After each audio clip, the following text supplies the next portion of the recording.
Let's build a gaming PC for my fellow Aussies down under. However, before we do that, I have a serious question for you guys. And that is, mate, do you even turn the bull?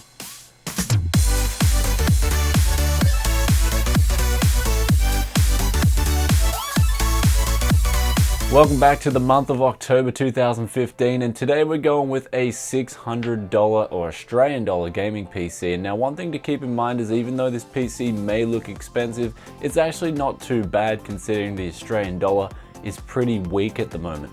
However, as always, I'll be putting the links in the description below for the US and the UK. But with that being said, let's get on with it.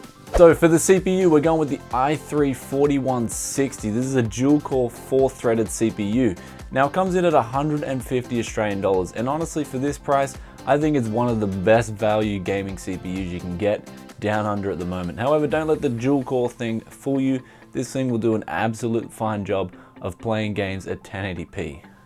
Next up, for the motherboard, we're going with the MSI H81MP33. Now for 70 Australian dollars, this thing is pretty damn good. I mean, you're just getting a motherboard with, 2 slots of memory, and it'll be absolutely fine for what we need today, which is a low budget gaming PC.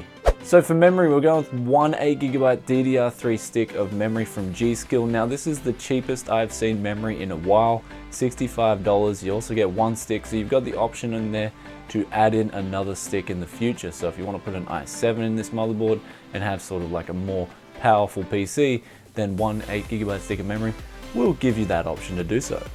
So for the hard drive, we're going with the Western Digital Caviar Blue 1TB. Now this thing is pretty much a staple around here.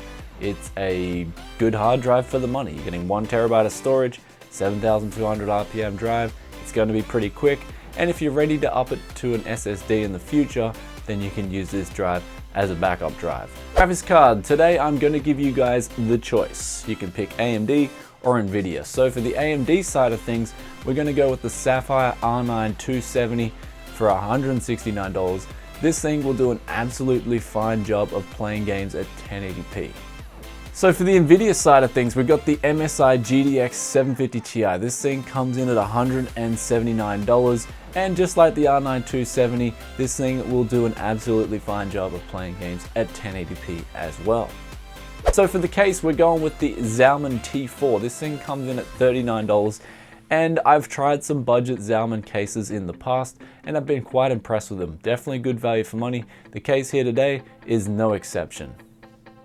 Now lastly, for power, we're going with the CORSAIR VS 450 watt power supply. This thing is pretty much one of the cheapest decent power supplies you can get. So honestly, if you have to spend money on a power supply, get something that's not too bad. I mean, you can probably save money here, but honestly, I wouldn't want to risk a house fire for you guys. So the CORSAIR is pretty much the cheapest at around about $52, and it will power today's rig absolutely fine. Now this leaves the total price of this build to 622 Australian dollars. Also, if you're in the UK and the US, I will put the description in the links below. That's right, I'm going to put the description in the links below, brothers. So check those out if you're in the US or the UK. And if you have any questions or comments about this build, then drop a comment in the comment section below and I'll get back to you as soon as I can. Now with that being said, can I get a like? And also, if you haven't already subscribed to Tech Yes City, well, I'll be coming back to you guys with more tech news and reviews. Bye.